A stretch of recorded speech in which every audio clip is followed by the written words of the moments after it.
to you live from Laughlin, Nevada, where we are literally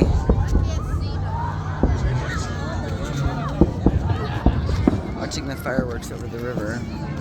And I'm not in a good position for it behind the tree, so I'm gonna have to get moved over a little bit.